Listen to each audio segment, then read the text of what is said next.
Al-Fatihah. A'udzu billahi minasyaitonir rajim. Bismillahirrahmanirrahim. Alhamdulillahi rabbil alamin arrahmanir rahim maliki yaumiddin.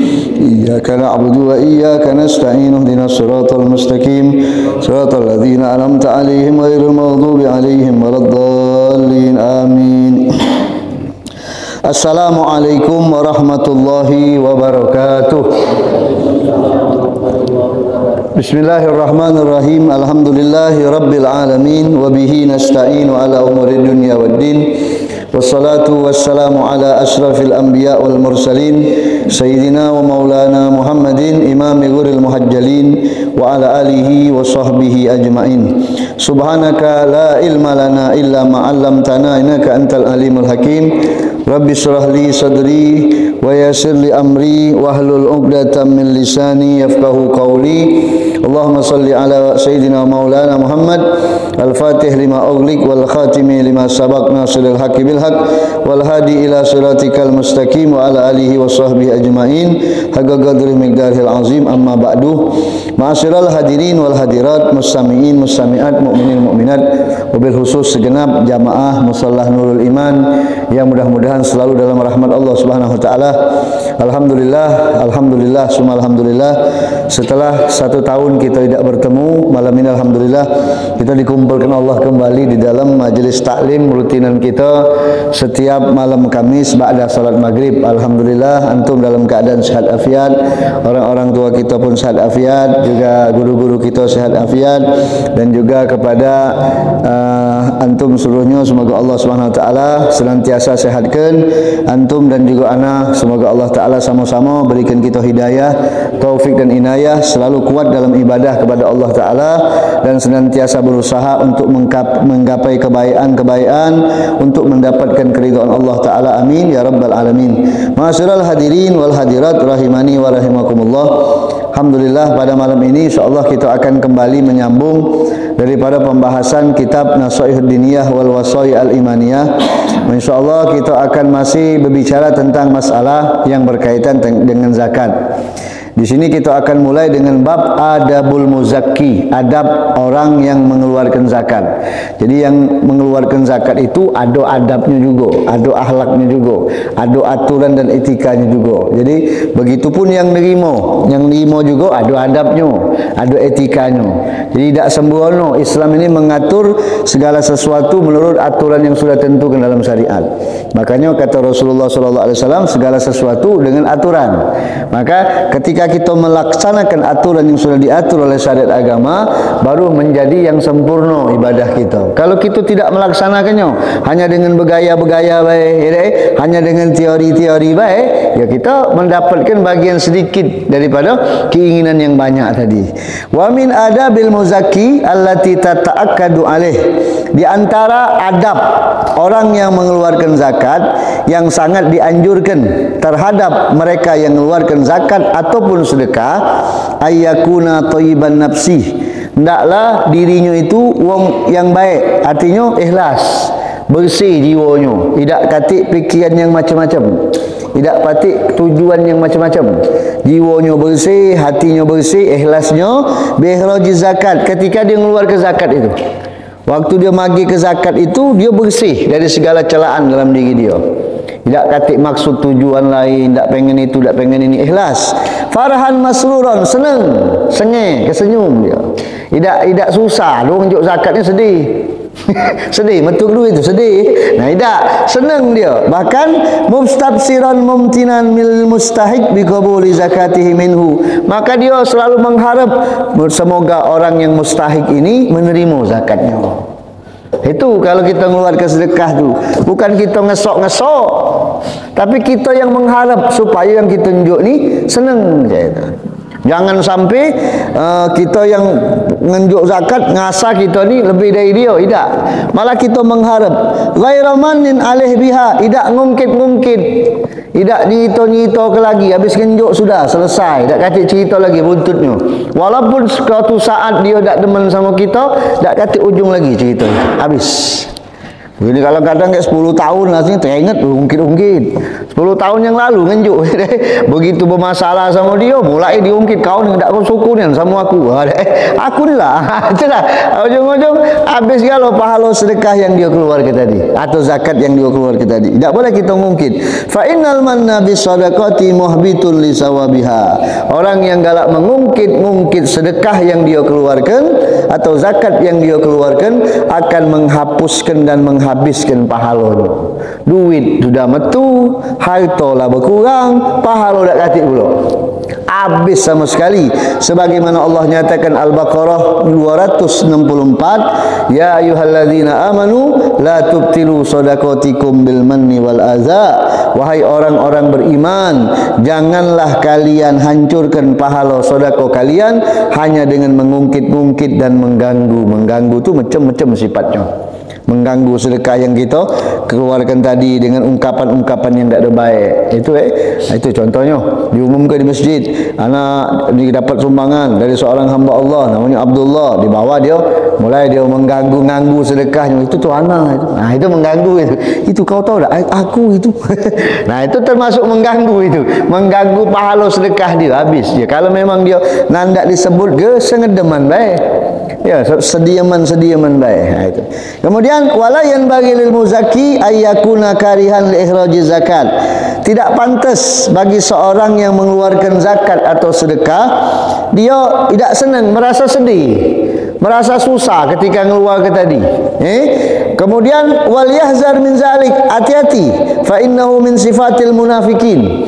Itulah termasuk sifatnya orang munafik. Waktu mengeluarkan sedekah, mengeluarkan zakat tu terasa dia tu karih, benci, agak ringam dikit, ngeberatkan keberatan dia mengeluarkan tadi. Allah berfirman dalam Al-Quran, wala ya'tuna salata illa wahum kusala wala yunfikuna illa wahum karihun. At-Taubah 54. Kata Allah katakan, tidaklah mereka orang-orang munafik kecuali kalau mendatangi solat dalam keadaan malas, sungkan. Solat itu kalau dia ongkot tak solat, tidak dimarahi tak solat, tidak tunjuk tahu tak solat, sungkan. Kalau sengaja nak tegak dewek malas, bukannya nandak tapi malas, agak belah. Itu ciri-ciri orang munafik. Wala yunfikuna illa wahum karihun, dan mereka ketika mengeluarkan infak atau mengeluarkan zakat sedih. Sedih. Nah, kalau bangsa tak tanggung jawab kalau bangsa tak kewajiban, aku nak mengeluarkan. Nah, cak itu bahasanya kurang lebih. Kalau ini kewajiban dia aju keluarga aju. Tak, jadi seakan-akan hatinya tu ringam. Ringam tu bahasa bahasa Meksiko ringam. Nah. Ya, seakan-akan hatinya tu ringam.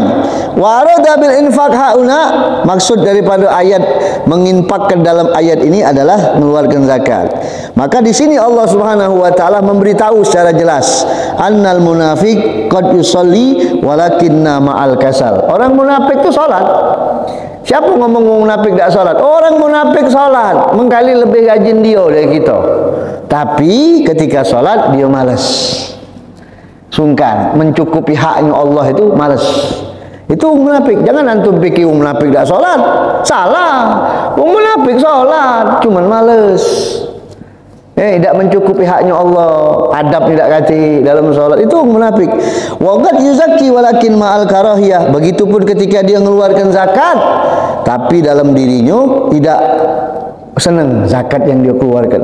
Itu tadi anda sebutkan, kalau bangsa tak kewajiban menanda dia, kena kewajiban ditunaikannya. Wa man tasabbaha biqaumin fahuwa minhum. Barang siapa mengikuti, menyerupai satu perbuatan kaum, maka orang itu termasuk kelompok kaum tersebut. Nah, jadi jelas Allah sebut di dalam Al-Quran seperti itu. Kemudian di antara adab zakat yang lainnya, ayyakhruja zakat min ajwadi malihi. Kalau kita nak mengeluarkan zakat itu benar-benar dari harta kita yang paling bagus. Artinya dari jiwa kita yang paling bagus, dari harta kita yang sempurna. Artinya itu lebih afdal. Yang paling wajib itu pertengahan. Jangan melakukan harta yang buruk-buruk dinjuk, sisa-sisa dinjuk, tidak. Tapi harta yang paling bagus, cak emas itu kan, kita mengeluarkan zakatnya kan dengan harta yang paling bagus, bukan dengan dipotong dari harta emas itu, bukan. Tapi harta yang kita punya, harta yang memang jadi payah kita, yang bagus kita keluarkan. Kalau kita mengeluarkan dengan harta yang jelek kita, fa ghairu jaiz, Tak boleh, kecuali kalau harta tadi memang seluruhnya cak itu. Artinya harta tu pencarian tu mang-mang, nah, tapi tetap wajib mengeluarkan zakat. Itu tak apa-apa. Cuman kalau bagus, jom kita pilih harta dari usaha kita yang paling bagus. Sebagaimana Allah nyatakan dalam Al-Quran, wala tayammamul khabisa minhu tunfikun. Jangan kalian sengaja mengeluarkan yang buruk-buruk daripada harta yang kalian infakkan. Makanya kalau kita zakat harta kita tu yang utama yang kita keluarkan. Kemudian apa yang wajib dilakukan bagi orang yang mengeluarkan zakat? Ketika orang itu mengeluarkan zakat, ada yang wajib. Yang pertama, alla yufarriqaha ala muqtada hawa nafsih. Jangan membagikan harta zakat tadi menurut kehendak dirinya dewek. Nah, kadang-kadang orang ni cak itu. Kehendak aku nak ke sini, kehendak aku nak ke sini. Tapi harus menurut muwafaqatil kitab wa sunnah. Menurut ajaran Al-Quran dan perintah Rasul SAW. Siapa-siapa yang berhak menerima zakat itu harus dibagikan sesuai dengan Allah dan Rasulnya, Al-Quran dan hadisnya. Wa man tafriq ala muqtadal hawa. Contohnya yang mengikuti nafsu, bagikan zakat menurut kehendak nafsunya. Ayyahussa bi zakatihi au bi syai'in minha minal mustahiqin man tahsululahu minhu manfaah dunyawiyah. Dia nak kenjuk zakat ini dengan wong yang bakal nurut sama dia. Wong ini kalau kenjuk kongkon ke mana-mana kalah. Wong ini kalau kenjuk wajak begawi kongkon kalah. Nah, dipilihnya wong itu. Itu tak boleh kalau mengeluarkan zakat milih-milih cak itu. Kalau kenjuk si anu masih cak itu laku, walaupun aku kenjuk dia masih tak dianggapnya aku. Nah, itu tidak kena, padahal si anu tadi termasuk mustahikin dalam Al-Quran. Orang ini termasuk orang yang berhak menerima zakat. Orang ini termasuk orang yang berhak menerima zakat menurut ayat dan Al-Quran atau hadis dan ayat dan hadis Rasul sallallahu alaihi wasallam. Cuma dak katik ego bagi dia. Kalau orang ini dinjuk dak dinjuk mainlah dia. Lemaklah aku kenjuk sebulan. Kenapa? Aku kenjuk pula dia nyuruk-nyuruk, dia ongkon baca, ini ke baca. Nah, itu namanya muqtadul nafs, keinginan dewek. Atau mungkin kazak membantu kita, atau mungkin kalau kita beri ke dia, dia bakal ngurusi gawe kita cepat. Nah, itu tak boleh. Atau mungkin kalau kita tunjuk ke dia, dia menghormati kita. Disebutnya kita kulu kili. Oh, anak dapat. Wah, cak itu. Kita dah tahu sebulan ini kalau aku tunjuk pasti nyebut ke nama aku je. Dia pasti memuliakan aku. Aku tunjuk dia be. Aman si A ini tunjuk malah aku diuyoknya. Ah, berhentilah. Nah, itu tak boleh. Mengeluarkan zakat menurut hawa nafsu tadi. Wa rubbama la tuqbalu minhu zakatahu. Barangkali saja zakat yang dia keluarkan tidak diterima oleh Allah Ta'ala. Habis hartanya. Wa in kana alladhi atahu ma'adzalika mustahiqan. Walaupun wong yang dinjuknya tadi termasuk mustahik, termasuk wong yang berhak menerima zakat, tapi tujuannya lain, bukan tujuan sesuai dengan Al-Quran dan hadis Rasul sallallahu alaihi wasallam. Nah, kalau umpama dia magi ke zakat, cuman magi ke baik, tak katik maksud apa-apa. Pokoknya dia magi ke zakat baik, tak katik peduli nak manfaat, nak idak tersiap. Yang penting dia magi ke. Tapi dia tak milih-milih, kendak dia baik. Bukan menurut Al-Quran sama hadis. Dalam Al-Quran ada berapa kelompok kan? 8 kelompok. Agak disebut ke ayatnya ada ke? Nah, itu idak melok itu dia, kendak dia baik. Tapi yang penting zakatnya dibagi ke. Kadang-kadang wong tidak berhak nerima, kadang-kadang ke dinjuknya juga. Makanya kita ni kalau nak bagi ke zakat, jingok dulu. Kalau memang kita tak tahu kategori zakat, titip ke sama ustaz, sama kiai yang pacak bagi ke nyo. Ya, itu umpama ada orang tajir, dia tak mampu ngurus zakat tadi dewean. Ada ulama, ada kiai minta tolong titip ke zakat ini. Sebab keluarga dia sudah galau, mama ada lebih zakat ini dia titip ke. Nah, minta ditolong dibagi ke sama orang yang mustahik yang sesuai dengan Al-Quran dan hadis Rasul sallallahu alaihi wasallam. Nah, kadang-kadang wong ni bagi ke sekendak dia be. Yang penting bagi sudah. Tapi tak katik tujuan nak minta dihormati dah. Yang penting bagi ke be. Nah, itu tak apa-apa walaupun manfaatnya sedikit. Walaupun fihi manfaah wa bihaja, artinya manfaatnya sedikit, tak ada banyak. Tapi masih mending dari yang pertama tadi, bagi ke zakat milih-milih. Nah, itu tak boleh. Nah, itu seperti itu. Wa minal muskil, dan yang paling aneh, ada seorang kaya memberikan zakat kepada orang miskin. Dari zakat dia menganggap secara zahir untuk nyambung silaturahmi dan hadiah biasanya. dak katik tujuan zakat. Ingat, catat ini, kalau barang yang diwajibkan Allah itu disebutkan wajib. Kalau orang berzakat tidak boleh ini hadiah, tidak boleh. Ini zakat fitrah, ini zakat mal, tidak boleh. Ini zakat mal, tidak boleh kita. Ini hadiah, ini tidak baca, tidak nyampe pahalanya. Makanya kalau kita memang yang wajib, bukan kita riak, memang wajib. Cak solat, mari kita nak solat, aku nanda solat, agak dikatakan riak, berarti kita riak. Kita nak solat, kenapa? Agak katakan riak aku ni, berarti kita riak. Kenapa? Yang wajib kan lagi nanda dilakukannya. Nah itu kayak berfikir tidak boleh. Kalau zakat cak itu juga, jok nama. Nah, makanya kalau orang minta lulus zakat, tulis nama inti di situ. Kalau antum berzakat kan, ada zakat, tulis namanya siapa yang berzakat. Zakat mal dari fulan bin fulan. Itu tulis sudah. Jangan biarlah diam-diam ya, biar cak tahu. Mana baca zakat itu, zakat fitrah itu wajib hukumnya. Berbeda dengan sedekah tatawu, sedekah sunnah. Kalau sedekah sunnah dak usah tunjuk nama. Ya dah, dak usah tunjuk nama atau tunjuk kebiasaan. Dia kalau dia nanya dari mana? Dari hamba Allah. Cuma habis hamba Allah jangan langsung didatangi rumahnya. Kau tahu tak hamba Allah itu siapa? Wah, depan kau ni lah. Itu tak boleh. Itu namanya riak. Kalau kita nak nunjuk sedekah sunnah tu, bagi ke sudah. Tapi kalau sedekah wajib, tak boleh. Wa kadzalika mi yu'ti zakatahu li aqrabihil muhtajin. Ada jadi wong kaya yang bertakoan. Wong kaya yang ngesok-ngesok, megang duit baik, tapi tak tahu zakatnya ke mana. Kadang-kadang zakatnya dinunjukkan kepada orang yang berhak ditanggung nafkahnya oleh dia. Nunjuk zakat sama ibu bapaknya. Aduh yang kayak itu tak ngerti. Ibu bapaknya dinunjuk zakat. Bu, ini zakat dari aku. Astagfirullahaladzim. Bapaknya dinunjuk, bu, pak zakat dari aku. Siapa yang nyekolah ke dia dari kecil ke besar sehingga dia pacak magi ke duit zakat itu kalau tak orang tua. Madai bapaknya di zakat ini. Madai ibunya di zakat ini. Anaknya di zakat dia pula. Nah, ini dari zakat dari abah je. Astagfirullahaladzim. Nah, ini wong kaya bongkok ini. Tidak ngerti, tidak paham sama sekali. Nah, inilah makanya kita harus perhatikan mana yang boleh nerima, mana yang tak boleh nerima. Kalau yang boleh nerima, ya kita harus tunjuk sesuai cak misan kita boleh. Bibi kita boleh, bibi kita. Berapa bibi. Kalau yang wajib nafkah kita tanggung, ibu kita, bapak kita, nenek kita, jangan tunjuk zakat. Nenek kita lagi tak boleh, kita kan nasab kita ke pucuk itu. Kakek kita bawahnya juga cak itu, jangan, tak boleh. Cucung kita kan, anak kita punya cucung ni, jangan tunjuk zakat. Kalau yang tunjuk zakat tu nyimpang, nasabnya nyimpang. Dulu ibu bibi, dulu bapak paman, yang sara nah baru boleh tunjuk. Tapi itu kata ulama, ada ulama mengatakan tidak usah dinjuk dengan zakat kalau pacak. Tapi kalau kita tak katik duit lagi tak apa-apa sebab sudah nyimpang nasabnya dari kita. Nah kalau yang lurus ini jangan kita zakat dari aku, ngengkeng pula. Bah, alhamdulillah bah dia. Pakai alhamdulillah pula. Bu, alhamdulillah bu, ngapo aku pacak berzakat untuk ibu zakat aku. La haula wala quwwata illa billah. Nyangkunya boleh pahala kali. Nah inilah malah nyungkem juga dengan aku. Nah, itu tak boleh. Jadi perhatikan ini. Wahya alaihim afdal minha ala ghairihim. Ya kalau umpama kerabat kita yang tidak wajib kita nafkahi, itu lebih dulu kan zakatnya. Kita punya keluarga tak wajib kita nafkahi. Mama misan kita, sepupu bindu kita, dia sara, itu lebih afdal untuk dizakati kalau memang kita ahli zakat.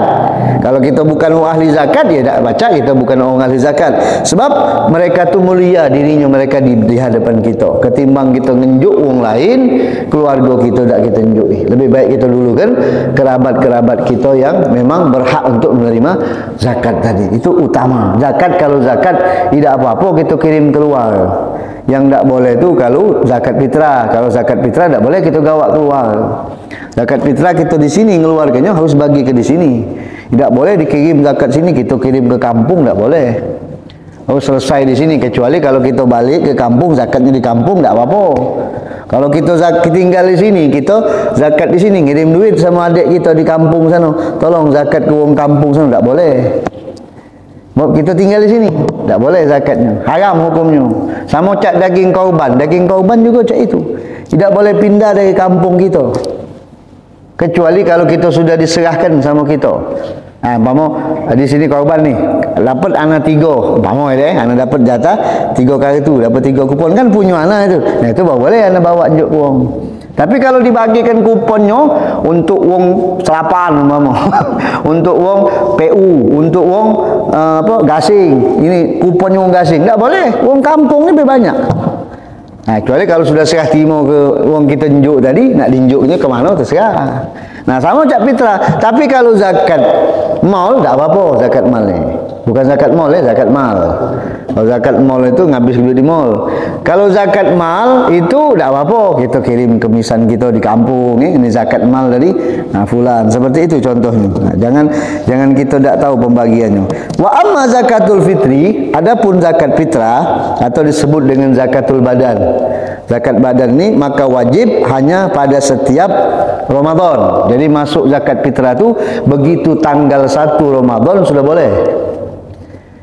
Yang abdolnya di malam, yang wajibnya di malam ayayo, yang sunnahnya di pagi ayayo. Zakat fitrah itu wajibnya malam ayayo, mulai masuk waktu wajibnya. Waktu sunnahnya, waktu abdolnya dari habis sholat subuh pagi ayayo sampai sebelum sholat ayayo. Itu waktu utama bagi ke zakat fitrah. Kalau waktu malam itu waktu wajibnya. Nah, waktu sunnah, waktu jawaznya dari mulai 1 Ramadan. 1 Ramadan sudah boleh. Barangkali ada orang yang takut tak sempat dia nak berangkat, maka dia bagi ke dulu dari mulai tanggal 1 Ramadan zakat fitrahnya. Sudah boleh. Cuman untuk mendapatkan keutamaannya kurang abdol. Abdolnya di pagi raya. Makanya solat Idul Fitri itu disunnahkan di akhir ke. Idul Fitri jangan ngacang-ngacang. Jam 7 lah solat. Jangan di akhir ke. Ngapa? Untuk jeda orang bagi ke zakat fitrah pagi itu. Makanya yang paling abdul tu zakat fitrah tu dibagi ke dewek ketimbang kita nitip wong. Kecuali kalau kita nitip wong, nunjuk wong itu tak katik, kita titip ke dewek. Memang bagusnya diantar ke dewek ke rumah-rumah. Itu lebih abdul, lebih menandakan sifat tawaduk kita. Kadang-kadang kita ni nak nandak repot nitip ke masjid. Nitip ke minta dibagi ke masjid. Nah, kadang-kadang kalau masjid itu kan kita tak jelas arahnya ke mana kan. Ya kalau kita nunjuk ke dewek kan kita tahu. Oh, si anu mustahik dia.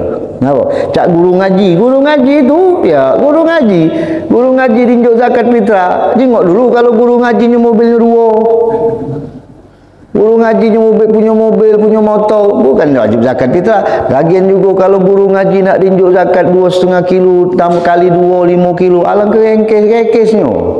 Kalau guru ngaji tu daging 2 kilo, duit 2 juta. Beras 2 karung, macam itu. Ni guru ngaji nganjuk 2 kilo. 2 zakat fitrah. Kalau ya bukan guru ngaji itu bukan termasuk fisabilillah. Jangan menafsirkan fisabilillah.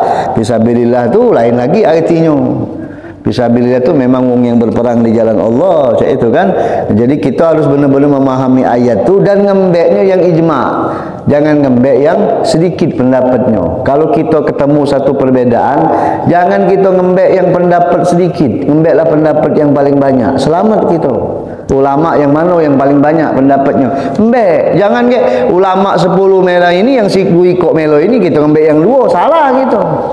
Ijma' tu yang paling terbanyak. Jadi kita kalau guru ngaji kita miskin umpama saro, alangkah lebih baiknya zakat kita tunjukkan ke beliau, kita tunjukkan hadiah yang lain juga dengan beliau. Nah, guru, anak tak pacak tunjuk apa-apa gantung, minta maaf zakat fitrah dari keluarga kami tak apa-apa. Ulama mengatakan kalau memang wong itu miskin nian dan memang butuh nian, sikok kita tunjuk galau tak apa-apa.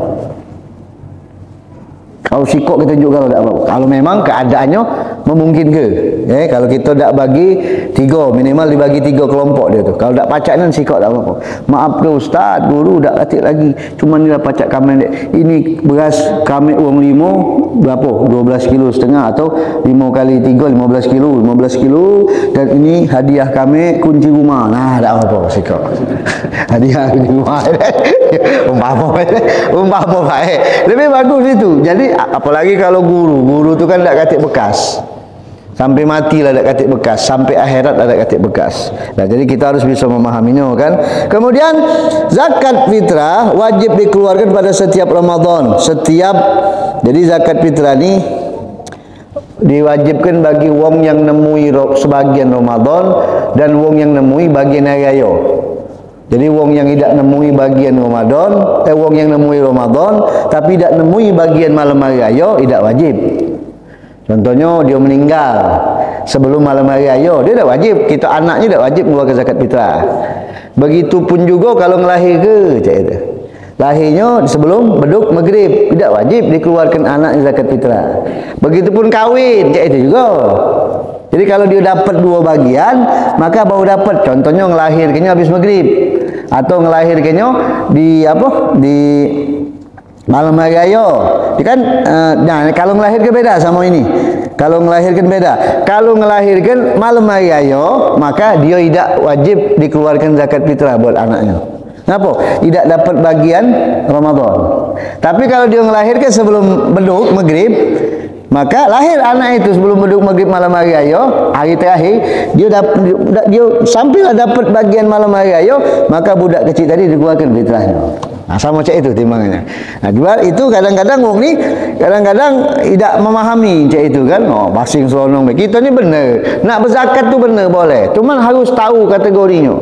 Kalau kita tak tahu kategorinya, tidak jadi zakat, jadi sedekah biasa. Makanya harus paham nian gitu, bertanya lebih baik. Jadi zakat fitrah itu wajib bagi setiap yang sudah besar, yang masih kecil, yang merdeka, budak dan lain sebagainya dari kaum muslimin yang mampu untuk mengeluarkannya. Wa man wajabat alaihi nafaqatu li ahadin wajabat alaihi fitratuhu. Barang siapa yang menanggung nafkah seseorang, maka dia juga wajib untuk mengeluarkan fitrahnya. Kita nanggung nafkah anak kita, wajib keluarkan fitrahnya kita. Kita nanggung nafkah bibik kita melok kita, wajib dikeluarkan fitrahnya dari kita. Sebab kita nanggung makannya sehari-hari. Ya, siapapun yang kita tanggung, pembantu kita tanggung kita wajib mengeluarkannya. Kalau dia minta, tak mampu dia zakat, kita tahu dia tak mampu zakat, kita wajib mengeluarkannya. Sebab dia tanggungan kita. Istilahnya tadi, yang tinggal di rumah, yang pembantu yang tetap di rumah. Kalau yang bolak-balik ngosok tika itu lain lagi ceritanya. Yang tinggal di rumah, itu wajib kita keluarkan. Satu fitrah itu arba'atu amdad bimuddihi sallallahu alaihi wasallam. Zakat fitrah itu 4 mud. Hitungannya mudnya Rasulullah. Kalau dulu kurma, gendum, jagung, kalau dulu kurma, gendum atau tepung. Nah, atau min ayikun, makanan apa beh yang dimakan manusia dalam keadaan berusaha dia. Tak model kita ni kan, Indonesia ni beras. Kalau Nabi tak pernah nyebutkan zakatlah kau dengan beras, tak kata. Carilah itu hadisnya, kulak balik buku kitab dari belakang ke depan, depan ke belakang, tak apa-apa, carilah kati. Ngongkon zakat pakai beras itu tak kati. Nah, makanya dijadikan dalil maulid itu. Ada Nabi ngongkon zakat pakai beras, kan tak kati. Jadi tidak seluruh yang dia perintahkan Nabi itu tidak boleh. Itu. Jadi makanan pokok satu negara yang dikeluarkan 1 mud, 4 mud. 1 mud itu kalau di dalam kitab itu ulama berbeda pendapat. Minimal hitungan 1 mud itu 6 ons setengah. Paling sedikit. Paling banyaknya 7 ons setengah dalam mazhab Imam Syafi'i. Jadi kita nilai dewek. Kalau kita memang merasa mampu, duit kita banyak, itu keluarkan paling terbanyak 7 ons setengah, 1 mud kali 4 berapa? 3 kilo. Kalau memang kita tak mampu, cukupnya hanya 6 ons setengah, minimal tu 6 ons setengah, 2,4 kilo. 6 ons setengah, 6 on paling sedikit. 6 on tu paling sedikit. 6 on 24 kilo. 6 on setengah, 7 on setengah. 4 ikut takarannya. Kalau mazhab Imam Syafi'i. Jadi kalau kita dah kata duit hanya mampu 6 on kali 4, 2,4. Kalau kita mengeluarkan 2 kilo setengah itu sudah cukup. Tapi kalau kita ada duit lebih, apa salahnya 7 on setengah, 3 kilo sikok wong, apa salahnya setahun sekali juga 3 kilo. Anak saya tak biasa saya 3 kilo. Oh, sampai goyang-goyang kaki bro. Ngapa? Anak ni biasa 5 kilo sikok wong. Lajulah, ada apa? Biasa sekarung itu sikok wong. Fadhol, lebih baik 3 kilo dapat pahala zakat, 2 kilonya itu sedekah. Dapat pahala sedekah semua zakat hitungannya. Tak apa-apa. Tak usah nak goyang-goyang kaki tu. Lajulah. Nak 10 kilo lajulah. Tak apa-apa. Jadi terserah kita, kemampuan kita. Nah, cuman itulah tadi zakat fitrah tadi. Kalau dalam mazhab Imam Hanafi lebih banyak nilainya, lebih banyak. Kemudian yang mana dikeluarkan dari bagian yang dimakan atau yang kita makan beras, itu yang paling afdal beras yang kita keluarkan, beras yang lebih dari takaran yang kita makan. Kalau kita makannya beras selancai, maka fitrahnya patin. Kalau kita biasa makan beras bulog, maka fitrahnya berarti beras di pucuk beras bulog. Tergantung makanan kita apa dia. Teman kita tak pernah makan beras, makan nasi gitu. Nasi beras itu dimasak dulu kan. Cuman berasnya tu umpama kita berasnya biasa kita makan beras apa? Beras topi koki. Di pucuk topi koki ada tak? Ada. Beras apa? Beras ini. Nah, itu yang lebih afdal. Di atas makanan kita tadi. Bukan tak boleh. Afdalnya lebih pucuk daripada yang kita makan sehari-hari. Nah, kemudian kadang-kadang zakat fitrah ini menjadi sesuatu yang dianggap penghalang bagi kaum muslimin. Ada wong Islam itu nandak mengeluarkan zakat fitrah. Dia anggap dirinya itu tidak mampu. Ya, ada wong Islam ini mengatakan dia tidak wajib mengeluarkan zakat fitrah. Dia anggap dirinya itu tidak mampu untuk mengeluarkan zakat fitrah. Padahal di rumahnya barang banyak. Kata ulama, yuba minal mata. Kalau kita punya barang banyak, duit tak tercekel, tapi barang banyak di rumah, barang yang pacak dijual, umpama pacak dijual, itu kata ulama jual ke? Jual ke barang itu? Mazada ala kuti lailatul id wa yaumiha. Selagi duit yang bakal dijual tadi mencukupi untuk makan pagi hari raya, untuk makan malam hari raya sama makan pagi hari raya. Kalau lebih zakat ke? Kata ulama, dijual ke duit? Kita dah kata duit, tapi barang ada, mas ada, jual ke? Untuk zakat fitrah ni tadi. Wa alama la budda minhu minal kiswal maskan wa nahwiha. Dan lain apa? Pamo baju kita punya segala macam itu jual ke? Cukup ke? Seperti itu Kemudian wa fida zalika nihayatu tajik. Nah, keumpamanya dak katik kalau barang dak katik, ini dak katik duit, tapi rumahnya barang antik berteret. Barang antik, barang dia peninggalan buyut-buyut dulu. Digoboknya pernah ditawar wong 200 juta umpama. Barang antik di dalamnya tu sikok piring tu pernah ditawar wong 5 juta umpama kan. Tapi dia kata duit miskin, rumahnya rumah kayu zaman bingin. Kalau banyu pasang goyang, kalau banyu surut mantap. Tapi barangnya banyak, duit katik jual ke gitu. Itu kan banyak duitnya. Nah, itu bukan tagih namanya, bukan nyempit di dewek, itu salah di dewek namanya. Nandak mengeluarkan zakat fitrah tadi. Padahal masih banyak barang. Alasannya ana tak mampu, duit tak katik. Ngapo? Makan biana saro, malam hari raya kan bejo, besok hari raya. Tapi barang banyak. Nah, itu jual kata ulama. Nah, barangnya banyak. Dengan alasan ngapo? Ini peninggalan, katik-katik peninggalan tu, jadi pembunuhan ke. Kalau kau mati tak pacak juga, kau gawat juga kubur. Ada baca tak kita ngawak mati barang antik juga kubur, mesan wasiat pula. Agak kalau aku mati tolong masuk ke piring antik tu juga kubur. Mana baca? Dah baca. Habis kala tunaikan kewajiban dengan Allah Taala. Kita utamakan itu. Ketika kita mengutamakan Allah, pasti Allah akan mengutamakan kita. Kalau kita meremehkan perintah Allah, maka jangan salahkan Allah kalau Allah pun meremehkan keadaan kita. Itu. Jadi kita makmano kita itulah. Kalau kita memang bersungguh-sungguh untuk mengembirakan, mencari keridhaan Allah, maka Allah cepat juga melaksanakan apa yang kita inginkan. Itu utamakan. Kalau kita memang benar-benar fokus, jangan pernah menunda syariat. Begitu syariat datang, semaksimal mungkin kita gawi ke. Sebab itulah tanda seorang itu dekat atau tidaknya dengan Allah Ta'ala. Makanya perhatikan masalah zakat fitrah ini. Kemudian ketahuilah, mata tolabus sultan al adil, umpama ada pemerintah yang adil, dia minta zakat bagi yang kayo-kayo, minta zakat. Ada di beberapa negara dari pemerintahnya minta zakat kepada wong yang kayo, maka dari situ ketika dia mengeluarkan zakat itu hukumnya wajib. Kalau ada pemerintah yang adil, minta zakat dari wong-wong kayo yang ada di kota itu untuk mengeluarkan zakat, disertakan pemerintah, itu wajib mereka untuk unjuk.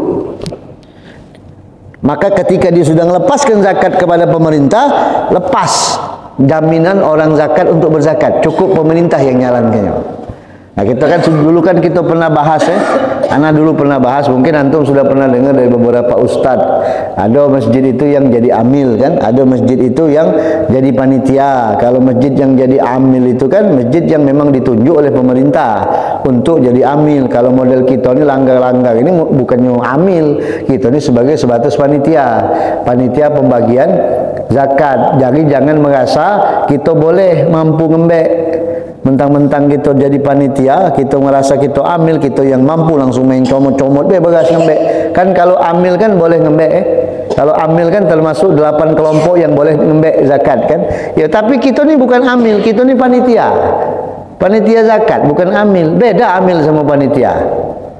Beda. Kalau amil tu memang dia ditugaskan oleh pemerintah, ditunjuk untuk menjadi amil di wilayah tertentu. Ada suratnya. Nah, ini masjid ini amil, musola ini amil. Makanya kemarin Departemen Agama membuka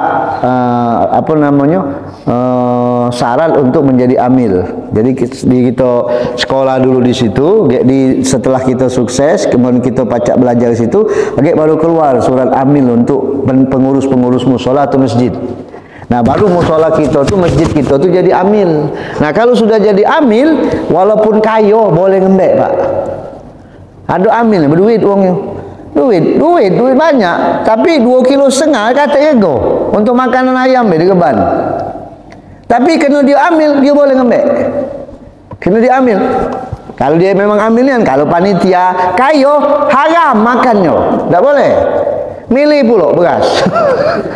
Ayo, milih pula. Ayo buruk baik. Tak boleh, haram. Nah, ini kalau pemerintah umpama pada satu negara Islam, pemerintah tadi minta, atau negara kita tidak mesti Islam. Kata pemerintah, kita minta zakat fitrah daripada kalian yang kayo-kayo, atau zakat mal dari kalian kayo-kayo, tunjuk ke pemerintah. Maka yang punya duit tadi sudah putus tanggungjawabnya berzakat, serahkan sama pemerintah. Wa kanatil uhda ala sultan fit tafriq, haknya pemerintah yang magi-magi kita lepas sudah. Nah, itulah lemaknya tadi kan, tanggungjawab dia. Wa kadzalika, begitupun juga iza talabah sultan alladzi laisa biadil. Raja pemimpin yang minta tapi bukan pemimpin yang adil. Pemimpin semawa. Tahu semawa? Tahu. Pemimpin semawa. Tidak adil pemimpin ini. Mungkin dia punya tujuan nak ngembek ngayo ke diri dewek. Dia tak adil pembagiannya. Kita tahu. Wadzalika li khaufil fitnah. Mak mana? Kita harus tunjuk juga. Kalau memang kita takut fitnah, takut bercerainya persatuan. Nah, dikata Habib Allah Haddad ini yang ngomong, takutnya ibtirakil kalimah. Gara-gara kita nandak ngapo, ini pemerintah zalim, pemerintah tak adil, apa gawe aku nyerah ke zakat sama dia. Age ini. Cara kita kan, kita lagi ngomong politik lagi cak itu takut anda tadi kan. Oh, buat apa memimpin si Anu? Kita belum tahu si Anunya siapa. Padahal kita lah tahu namanya, masih kita panggil si Anu. Namanya itu untung tak kena Anu. Kalau kena Anu, kaki ujung-ujung kena muat gula palu. Jadi kita ngomong sama dia, "Oi, si Anu, berhentilah aku." Kata ulama, walaupun pemerintah itu tidak adil, tetap kita tunjuk ke. Kalau memang kita takut fitnah, dan kalau kita tidak tunjuk bakal cerai persatuan kita sesama muslim, tunjukkan. Tetap kita tunjukkan, lepas tanggungjawab kita, tidak berdosa kita, walaupun dia magikan bukan kepada mustahiknya, bukan urusan kita lagi, sebab mereka ulul amri, mereka pemerintah ini walaupun zalim harus kita taati. Ya, kita pemerintah ini walaupun zalim, uji kita pemerintah zalim, kami beras mahal segala macam. Zalimnya tu Allah tak mungkin diam dengan zalimnya tu. Kalau memang dia zalim, pasti suatu saat dia hancurkan Allah Taala. Yang kita ni sebagai rakyat, ya tetap turut dengan pemerintah. Tidak boleh, maksudnya nurut mana? Tidak boleh kita nyabut pedang, ngajak berbala, tak boleh. Ay, aku dah terima, nyabut bergolok, kita perang. Allahu Akbar, ngancur pemerintah. Padahal sama-sama Islam. Tak boleh. Ahlu sunnah wal jamaah tak pernah ngarangi cak itu. Kalau di demo tak apa-apa. Kalau kita demo tak turun ke beras, tak turun gini, tak lajulah, tak apa-apa. Cuman kalau berperang melawan pemerintah kita walaupun zalim, tidak kata Islam ngajari cak itu. Antum tengok di zaman Rasulullah sallallahu alaihi wasallam, setelah Nabi Muhammad meninggal, setelah Khalifah 4 itu meninggal, kan beberapa pemimpin di beberapa negara itu kan zalim. Ya, juga baca sejarah, cuman kita tidak sebut ke nama-namanya. Tapi mereka rakyat tidak pernah Halau antum tahu Imam Ali Zainal Abidin, anak daripada Imam Husain, cucunya Rasulullah, itu pernah diseret, dikebet. Dalam sejarah, diseret, dikebet, diarak di kota Madinah itu. Bukan main, sahabat, anak-anak sahabat nangis. Cucunya Rasulullah diarak, tidak marah sedikit pun dia. Bukan takut, bukan. Sebab dia tahu hukumnya. Nah, kita ni kadang-kadang kita tetap melok ulama, kita tetap, tapi ulama tidak pernah ada ulama ngajarkan berperang. Hatta Habib Rizik itu tidak pernah ngajarkan berperang. Cuman untuk menegur kezuliman tu, ditegur kan, ditegur, diingat ke. Tak pernah, kecuali kalau ngajarkan kekafiran. Kalau mereka ngajarkan kekafiran, kemusyrikan, nah itu lain cerita. Ini sudah bab akidah. Tapi kalau hanya sebatas zolim baik, ngapo listrik mahal, banyu mahal, ya memang sebenarnya kalau memang mereka zolim, minta bersama Allah Ta'ala. Tak mungkin kezoliman itu akan dibiarkan Allah di dunia ini. Kayak itu kan. Cuman keyakinan kita ni kadang-kadang tidak full. Nah, jadi kalau ada pemerintah yang tidak bagi ke harta zakat dan adil, tetap kita tunjuk. Walaupun mereka tu tidak bagi ke dengan 8 kelompok tadi. Tidak bagi ke 8 kelompok tadi. Tetap ahli zakat mendapatkan pahala yang sempurna. Kerana dia tahu dia hanya mencukupi kebutuhan apa yang dipinta oleh pemerintah tadi. Itu sudah solusinya. Wa in faraqa ala ghairi min amrillah bi tafriqi zakat, seandainya mereka tidak mau mengeluarkan zakat tadi kepada orang-orang yang berhak menerima zakat yang disebutkan Allah dalam Al-Quran, innama shadaqat lil fuqara, orang fakir, orang miskin, amilnya, orang-orang yang lemah Islamnya, juru tulis, budak juru tulis. Kalau ini tak katik lagi sudah. Kalau budak-budak banyak yang penulis, tapi kalau juru tulis, budak juru tulis tak katik lagi. Kalau budak-budak dia yang penulis banyak. Wal gharimin, orang yang punya hutang. Itu punya hutang tu kan kita tunjuki hutang itu hatta hutang maksiat. Dia hutang maksiat tapi dia taubat sama Allah Taala. Dia pernah ahli maksiat, dia ngutang untuk berjudi. Tapi sudah taubat, hutangnya masih, kan tidak? Dia sudah taubat, tidak lagi berjudi, tapi hutangnya masih, boleh diunjuk duit zakat. Bayangkanlah antum, apa lagi orang ni buat apa kenjuk si anu solat tidak ke masjid tidak, mahab be aku kenjuk boleh pahala tidak? Pahala tu inti apa yang punya. Kalau inti punya pahala, inti masuk surga nentu berewek. Tidak perlu dari hisab, tetap kita tunaikan haknya. Ada sebagian wong ni kan cak itu, apa gawe ngenjuk si anu, ke langgar tidak, ke masjid tidak, Jumat perut teledeh, tak katik malu, apa gawe ngenjuk dia, puasa tidak, tengah hari ngencot layangan mulut, rokok depan mulut, makan depan wong, apa gawe? Jangan. Jangan. Sebab justru zakat itu dikeluarkan untuk kasih sayang terhadap mereka. Supaya barangkali dengan mereka menerima zakat, mereka akan dibukakan hidayah oleh Allah. Akhirnya mereka sadar, oh ya aku ni masih diperhati wong. Walaupun aku ni maksiat, walaupun aku ni bandit, masih dijui wong. Ya Allah, malunya rasanya diri aku ni. Akhirnya dia taubat sama Allah Ta'ala. Bisa jadi sebab itu. Jangan kita ni tak sok-sok-soknya nak cak surga punya kita. Cak neraka punya jangan. Bukan punya kita surga itu. Bukan punya kita. Nah, jadi kita bagi ke wong fakir miskin, wong yang berhutang, wong yang fisabilillah. Fisabilillah ni kalau dalam ilmu fikih, wong yang memang berperang di jalan Allah belum balik. Cik, itu apa kalau kita ni sukarela.